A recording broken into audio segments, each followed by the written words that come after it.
दोस्तों आज मैं एक्सप्लेन करने वाला हूँ इधाया मुरली की कहानी, जो कि आपके दिल छू देने वाली है। ये फिल्म हमें सिखाती है कि अगर आप किसी से सच्चा प्यार करते हो तो उसे सही समय पे इसके बारे में बता दो, नहीं तो आप जिंदगी की वो चीज खो देंगे जो आपकी जिंदगी को खूबसूरत बना सकती थी। तो वीडियो को लाइक कर देना और चैनल को सब्सक्राइब कर देना। अब चलिए जानते हैं इस मूवी की कहानी।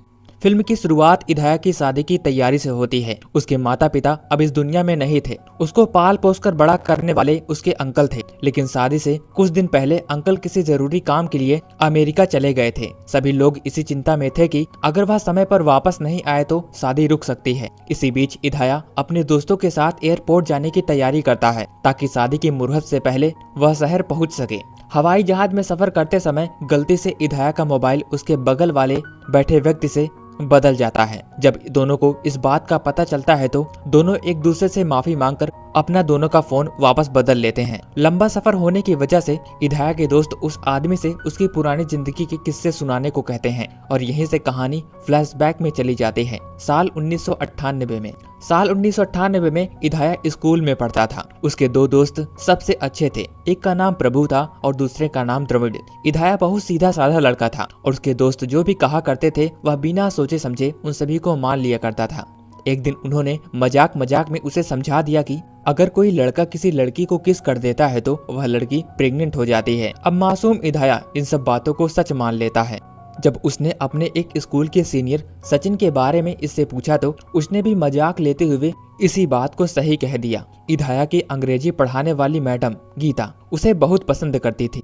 इधाया उनकी वजह से स्कूल में कई प्रतियोगिताओं में भाग लेने लगा। एक कार्यक्रम में शानदार प्रदर्शन करने पर गीता मैम ने खुशी से उसे किस कर दिया। बस यहीं से इधाया की चिंता शुरू हो जाती है। उसे लगा कि अब तो मैम प्रेग्नेंट हो जाएंगी। वह रोज क्लास में उनकी ओर देखता, उनके पेट पर नजर रखता। कुछ समय तक सब कुछ सामान्य दिखाई दे रहा था। इसी बीच गर्मियों की छुट्टियां भी आ गई। गर्मी की छुट्टी खत्म होने के बाद जब दोबारा स्कूल खुला तो गीता मैडम सच में प्रेग्नेंट थी। यह देखकर इधाया पूरी तरह डर गया और उसे यकीन हो गया कि उस बच्चे का पिता वही है। इस गलतफहमी के कारण वह गीता मैडम की हर संभव मदद करने लगा। छोटे छोटे काम के लिए वह गीता के आसपास घूमा करता था। एक रात उसे अचानक ऐसा महसूस हुआ कि गीता मैम किसी मुसीबत में हैं। वह अपने दोस्तों के साथ उनके घर जा पहुंचा। वहां पर गीता मैम को ब्लीडिंग शुरू हो चुकी थी। घर में कोई दूसरा मौजूद भी नहीं था। इधाया और उसके दोस्त मिलकर उन्हें अस्पताल ले गए। अस्पताल में भर्ती करवाते समय कागजों में हस्ताक्षर करने की जरूरत पड़ी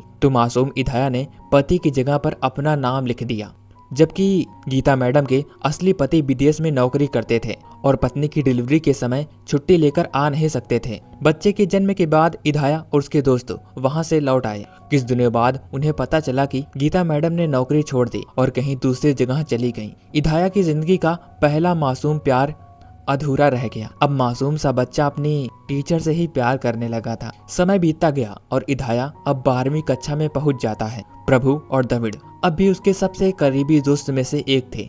इसी दौरान उसकी दोस्ती जीजू नाम के एक लड़के से होती है जो पॉलिटेक्निक में पढ़ाता था। उसकी शक्ल सूरत किसी रौडी जैसी लगती थी, इसलिए लोग उससे दूरी बनाकर रखते थे।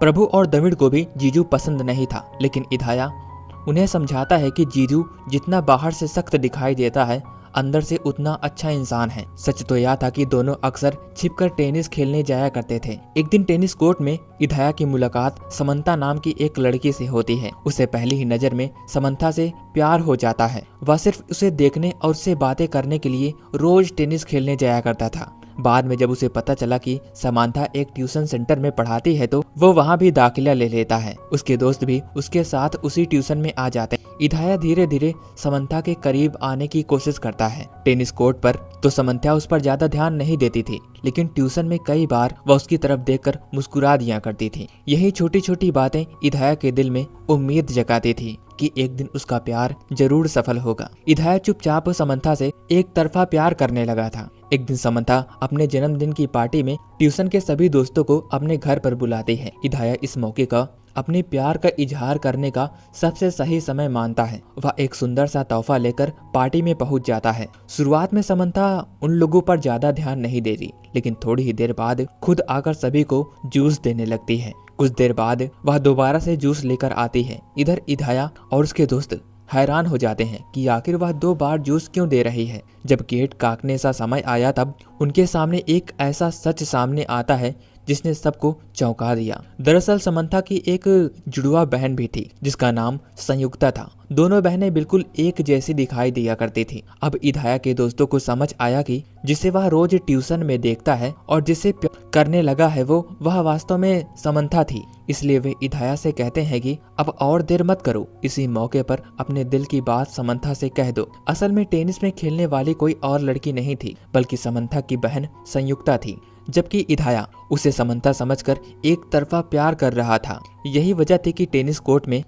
संयुक्ता उस पर ज्यादा ध्यान नहीं दिया करती थी। और अभी पता लगता है कि संयुक्ता और समंथा दोनों जुड़वा बहनें हैं। दोनों अक्सर एक दूसरे की जगह टेनिस खेलने या ट्यूशन पढ़ाने जाया कर। कभी ट्यूशन में समंथा जाती है तो कभी संयुक्ता। इसी कारण कई बार इधाया जिसे समंथा समझकर अपनापन दिखाता है वह असल में संयुक्ता होती है। इस सच्चाई को जानने के बाद वह पूरी तरह उलझन में पड़ जाता है। वह समझ नहीं पाता कि आखिर वह अपने दिल की बात किससे कहे। इसी उलझन के चलते वह अपने प्यार का इजहार किए बिना वहां से चला जाता है और फिर उसने ट्यूशन में भी जाना बंद कर दिया। समय बीतता गया। अब साल चल रहा था 2011। अब इधाया कॉलेज में पढ़ाई कर रहा था। उसी दौरान भारत और श्रीलंका के बीच में वर्ल्ड कप फाइनल मैच चल रहा था। सभी दोस्त छत पर बैठकर मजा ले रहे थे। तभी कुछ बदमाश आकर वहां पर हंगामा करने लगते हैं। इधाया ने जब उन्हें रोकने की कोशिश की तो उन्होंने उसके साथ भी मारपीट कर दी। इस झगड़े की वजह से इधाया की आंखों पर चोट लग गई। दोस्त तुरंत ही उसे अस्पताल लेकर पहुंच जाते हैं, जहां उसकी देखभाल करने के लिए अमुधा नाम की एक डॉक्टर करती है। पहली बार मुलाकात में इधाया का दिल फिर किसी और पर धड़कने लगता है। उसी अस्पताल में उसकी मुलाकात अपने पुराने सीनियर सचिन से होती है। वही सचिन जिसने बचपन में मजाक में उसे किस और प्रेगनेंसी वाली झूठी बात पर यकीन दिलाया था। सचिन अपनी गर्लफ्रेंड लाडो के साथ वहां आया हुआ होता है। उसने अमुदा और लाडो से इधाया उसके दोस्तों की पहचान करवाई। कुछ ही मुलाकातों के बाद दोनों अच्छे दोस्त बन गए। इधाया अब अक्सर किसी न किसी बहाने से अस्पताल जाया करता था, सिर्फ इसलिए ताकि वह अमुदा को एक झलक देख सके। एक दिन अस्पताल में एक प्रेग्नेंट लेडी ब्लीडिंग की हालत में वहां पर पहुंचती है, वो भी अकेली। इधाया उस महिला को देखकर तुरंत ही आगे बढ़ता है। अस्पताल के कई कर्मचारी को गलतफहमी हो जाती है कि वो उस महिला का हस्बैंड है, लेकिन इधाया उस समय सच्चाई बताने के बजाय उसकी मदद करता है। डिलीवरी तक वह उसके साथ खड़ा रहता है। उसी दौरान अमुदा भी यह सब देख लेती है। इधाया घबरा जाता है कि कहीं अमुदा कुछ गलत न समझ ले। बाद में वो अपने दोस्तों को पूरी बात बता देता है कि उसने इंसानियत के नाते उस महिला की मदद की, क्योंकि वह बिल्कुल अकेली थी। दोस्तों के जरिए अमुदा को भी सच्चाई पता चल जाती है और उसकी गलतफहमी दूर हो जाती है। कुछ समय बाद अमुदा और उसकी दोस्त लाडो एक मुसीबत में फंस जाती हैं। पुलिस उन्हें शराब पीकर गाड़ी चलाने के आरोप में पकड़ लेती है। असल में गाड़ी अमुदा चला रही थी, लेकिन शराब सिर्फ लाडो ने पी रखी थी। फिर भी पुलिस दोनों को थाने ले जाती है। इधाया मौके पर पहुंचकर समझदारी से बात करता है और मामला किस तरह करके शांत करवा देता है। इस घटना के बाद से अमुदा और इधाया की दोस्ती और भी ज्यादा गहरी हो जाती है। वे अपने दोस्तों के साथ घूमने जाते हैं, खूब समय बिताते हैं और एक दूसरे को बेहतर तरीके से समझने लगते हैं। अमुदा के परिवार में उसके अलावा उसके पिता रहा करते थे और कोई नहीं था, इसलिए दोस्तों के साथ बिताए गए पल वह अपने पिता के साथ साझा करती थी।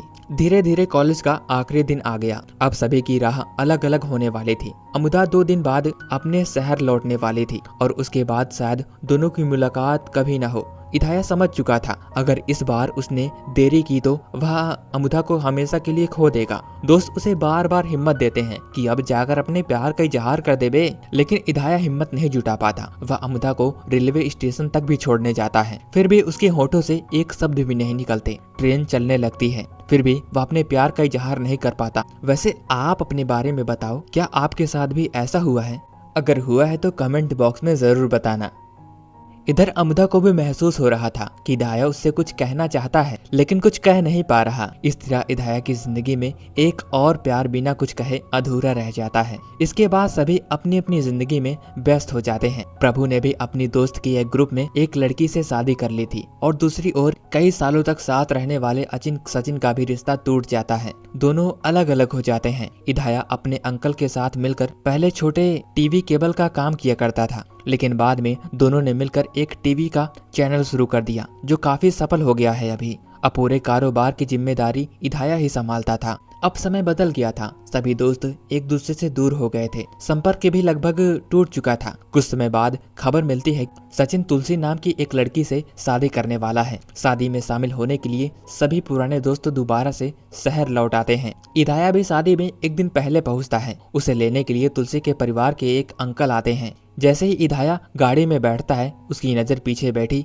एक लड़की पर पड़ती है। वह किसी जरूरी फोन कॉल में बिजी होती है, इसलिए उसने इदाया की तरफ देखा तक नहीं, लेकिन इदाया उसे देखते ही पहचान जाता है। वह कोई और नहीं बल्कि समंथा थी। रास्ते में अंकल बताते हैं कि समंथा तुलसी की कजिन है। इतने साल बाद अचानक समंथा से मुलाकात होकर इदाया की पुरानी यादें ताजा हो जाती हैं। अब इदाया इस मुलाकात को कोई इशारा समझने लगता है। उसे लगता है कि शायद किस्मत ही उन दोनों को दोबारा मिलाना चाहती हो। रास्ते में जब गाड़ी पाली लेने के लिए रुकती है, तभी समंथा पहली बार उसे ध्यान से देखती है और पहचान कर पूछती है, अरे इदाया, तुम हो ना, वही जो क्लास में आया कर पढ़ा करते थे। इदाया मुस्कुराकर हाँ कहता है, फिर मजाक में पूछता है, तुम समंथा हो या फिर संयुक्ता? वह इस पर हंसते हुए बताती है कि वह समंथा ही है। बातचीत के दौरान इदाया जानता था कि अब समंथा अमेरिका की एक बड़ी स्पेस कंपनी में काम करती है और शादी में शामिल होने के लिए कुछ दिन के लिए छुट्टी लेकर यहाँ पर आई हुई है। वह यह भी बताती है कि उसकी जुड़वा बहन संयुक्ता की शादी हो चुकी है और अभी तो उसके बच्चे भी हैं।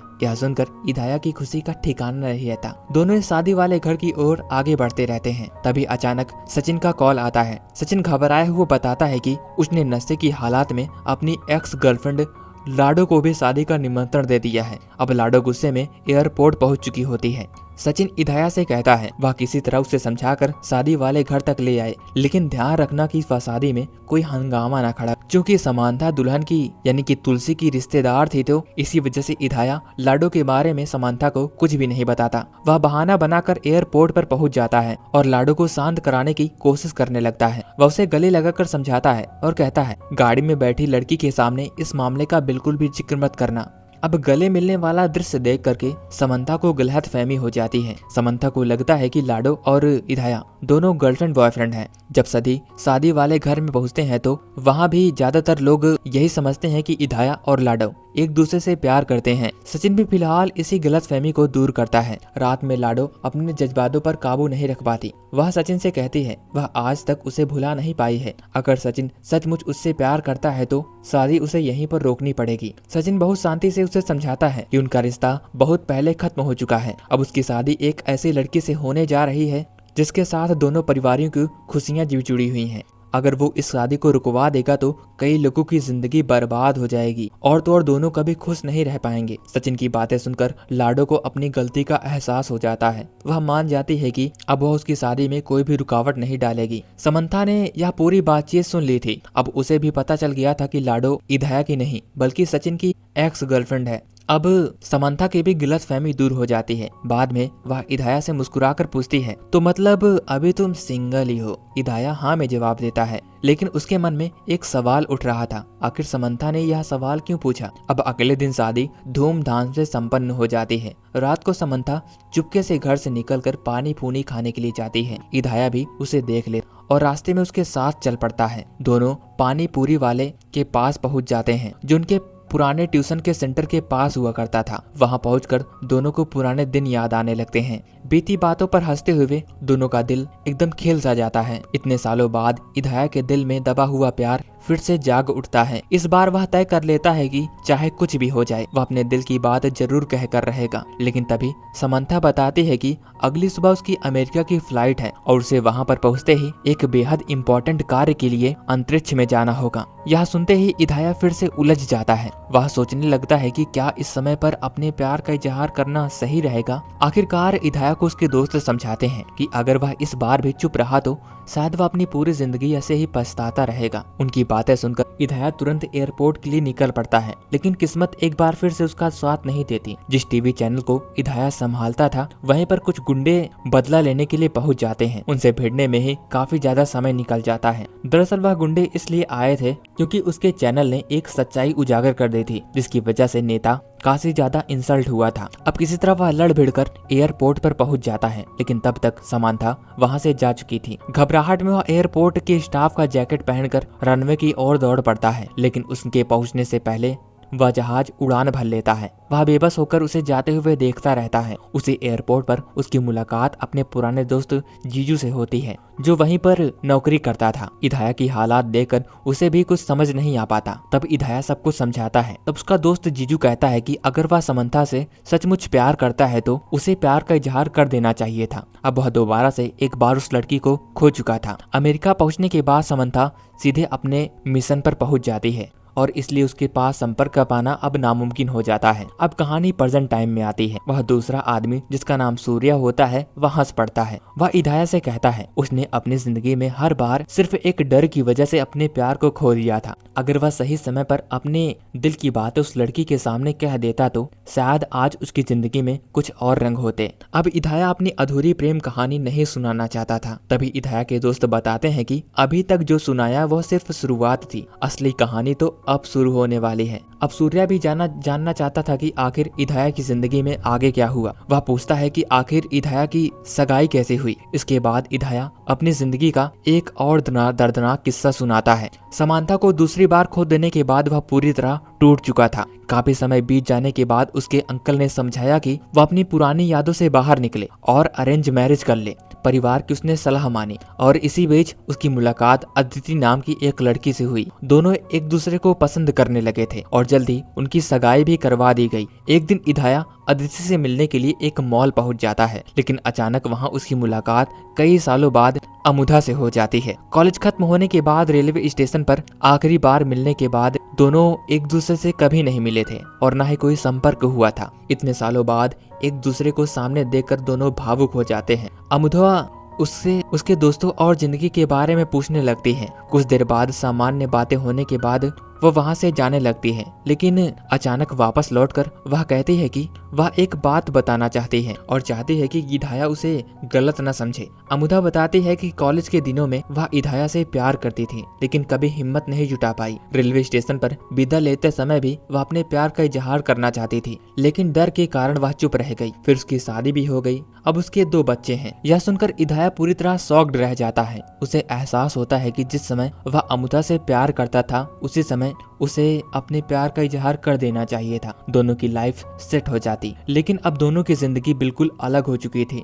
अमुधा मुस्कुराते हुए उसे विदा करके वहां से चली जाती है। अब इधाया को महसूस होता है कि जिस तरह अमुधा अपने दिल की बात कहकर अपना दिल हल्का करके चली गई है, वैसे ही वो भी समंथा से अपने प्यार की बात करेगा और उसका भी दिल हल्का हो जाएगा। तब सूर्या पूछता है कि आगे क्या हुआ। इधाया बताता है कि उसकी शादी की तैयारियां जोरों जोरों से चल रही थी। ऐसे में सीधे अमेरिका जाकर समंथा से मिलना आसान नहीं था, इसलिए उसने अंकल से कहकर यह बात की अनुमति ली थी कि वह अपने दोस्तों के साथ बैचलर ट्रिप पर अमेरिका जाना चाहता है। उसने अत्ती से भी इसके बारे में बात की। अत्ती को भी शक नहीं हुआ कि वो कहाँ जा रहा है, इसी वजह से उसने जाने की अनुमति दे दी। जिसके बाद इधाया अपने दोस्तों को लेकर अमेरिका रवाना हो गया। अमेरिका में जाकर वह समंथा से मिलता है और समंथा को अपने सामने देखकर वह हैरान रह जाता है, लेकिन इस बार भी इधाया सच नहीं बोल पाता। वह समंथा के सामने कहता है कि वह ऑफिस के कुछ काम के लिए अमेरिका आया है। तब समंथा उससे पूछती है कि क्या वह अब भी सिंगल है, तो वह सच छिपाकर हाँ कह देता है। वह अपनी सगाई और कुछ दिन बाद होने वाली शादी का जिक्र तक नहीं करता। समंथा को यह जानकर खुशी होती है कि इधाया कुछ दिनों के लिए यहीं रहने वाला है। वह उसको अपना नंबर दे देती है और दोनों रोज मिलते हैं। समंथा फिर से स्पेस की मिशन के लिए छुट्टियों पर थी, इसलिए उसके पास समय भी नहीं था। दोनों साथ शहर घूमते हैं, पुरानी बातें करते हैं, एक दूसरे के साथ यादगार पल बिताते हैं। धीरे धीरे समंथा के दिल में इधाया के लिए प्यार जागने लगा। उसे लगने लगा कि शायद किस्मत बार बार उन्हें मिलाकर इशारा दे रही है। वह अपनी बहन संयुक्ता को कॉल करती है और बताती है कि अब वह इधाया से अपने प्यार की बात कहने वाली है। संयुक्ता उसका पूरा समर्थन करती है। उसी दिन समंथा अपने प्यार का इजहार करने में होटल पहुंच जाती है, लेकिन बाहर कमरे में पहुंचकर वह अनजाने में इधाया और उसके दोस्तों को बात करते हुए सुन लेती है। दोस्तों बात कर रहे थे कि अगर उसे इधाया की शादी के बारे में पता चल गया तो वह क्या कहेगा। समंथा इतने सुनते ही उसके पैरों तले जमीन खिसक जाती है। उसे लगता है कि इधाया ने उससे झूठ बोला, अपनी सगाई छिपाई और सिर्फ कुछ दिनों में उसकी शादी होने वाली है। गुस्से और दर्द में भरी समंथा तुरंत ऊपर जाती है, इदाया से जवाब मांगती है। इदाया बहुत कोशिश करता है कि वह पूरी सच्चाई समझा सके, लेकिन समंथा उसकी एक भी बात सुनने को तैयार नहीं थी। वह गुस्से में कहती है कि उसने अपनी जिंदगी में इससे घटिया आदमी कभी नहीं देखा था। इतना कहकर वह वहाँ से चली जाती है। इदाया उसके पीछे दौड़ता है और बार बार अपनी बात समझाने की कोशिश करता है, लेकिन समंथा की आंखें में सिर्फ विश्वास दिखाई दे रहा था। वह टूटे हुए दिल से कहती है कि वह तो आज अपने प्यार का इजहार करने आई थी, लेकिन उसे नहीं पता था कि जिस इंसान के सामने वह अपने प्यार का इजहार करने वाली है वह विश्वासघाती है। इदाया को सफाई देने का वह मौका भी नहीं देती और रिश्ता तोड़कर वहाँ से चली जाती है। इदाया फिर अपने दोस्तों के साथ भारत लौट आता है। इसी सफर में दौरान उसकी मुलाकात सूर्या से होती है। भारत पहुंचने के बाद एयरपोर्ट पर सूर्या की पत्नी उसे लेने आती है। उसे देखकर इदाया और उसके दोस्त हैरान रह जाते हैं, क्योंकि वह कोई और नहीं बल्कि उनके बचपन की इंग्लिश टीचर गीता थी।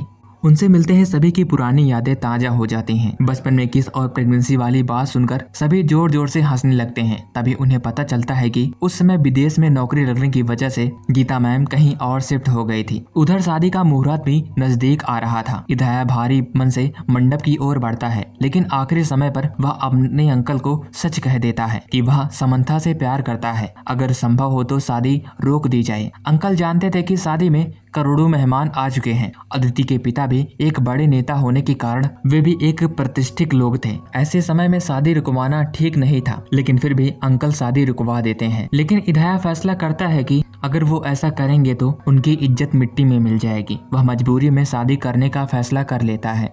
मंडप में शादी की तैयारियां जारी रहती हैं। जीजू और अंकल पूरी मेहनत के साथ विवाह की रस्म पूरी करवाने लगते हैं। दूसरी ओर इदाया के दोस्त किसी तरह शादी रुकवाने की योजना बना रहे थे ताकि इदाया और समंथा दोबारा से एक हो सकें। तभी अचानक सूर्य वहां पर पहुंच जाता है। उसके साथ एक लड़की भी होती है, जिसे देखकर सभी समझ जाते हैं कि वह समंथा है। सबके मन में उम्मीद जाग जाती है कि अब शायद यह शादी रुक जाए। और यहीं से कहानी एक छोटा सा फ्लैशबैक दिखाती है। जब सूर्या जाने वाला था तब गीता मैडम ने उससे वादा दिलाया था। सालों पहले उनकी डिलीवरी के समय वही इदाया था जिसने बिना किसी स्वार्थ के उसकी मदद की थी, जबकि सूर्या खुद उस समय उनके पास नहीं था। सूर्या को लगा कि आज इदाया की मदद करनी चाहिए। शादी की रस्में चल रही थी। इदाया सिर झुकाए वहीं पर बैठा हुआ था। सामने बैठी लड़की की तरफ वह एक बार भी देख नहीं रहा था। सूर्या सारी बातें जाकर अंकल को बताता है। सूर्या की बातें सुनकर अंकल भावुक हो जाते हैं और आखिरकार अंकल सबके सामने खड़े होकर ऐलान करते हैं कि यह शादी तुरंत ही रोक दी जाएगी। उसका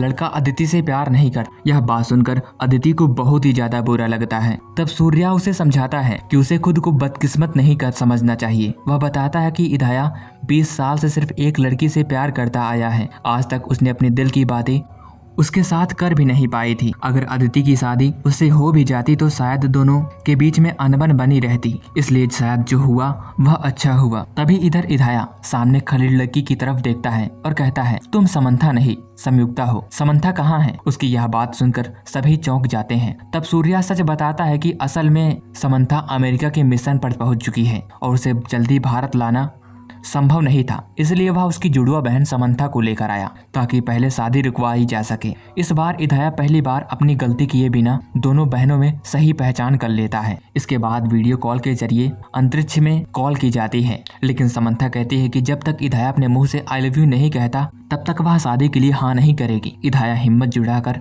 आई कहना शुरू करता है। तभी वीडियो कॉल खत्म हो जाती है, कॉल कट जाती है। सभी हंसने लगते हैं, लेकिन इस बार किसी को शक नहीं होता। देर या सवेर इदाया और समंथा दोनों एक हो जाएंगे। इसी उम्मीद के बीच यह मूवी यहीं पर खत्म हो जाती है। तो दोस्तों, मैं उम्मीद करता हूँ कि अब आपको यह मूवी पसंद आई होगी। अगर यह वीडियो पसंद आई हो तो वीडियो को लाइक करना और चैनल को भी सब्सक्राइब करना। अब बाकी मिलता हूँ किसी और स्टोरी के साथ। तब तक के लिए till then take care, bye bye.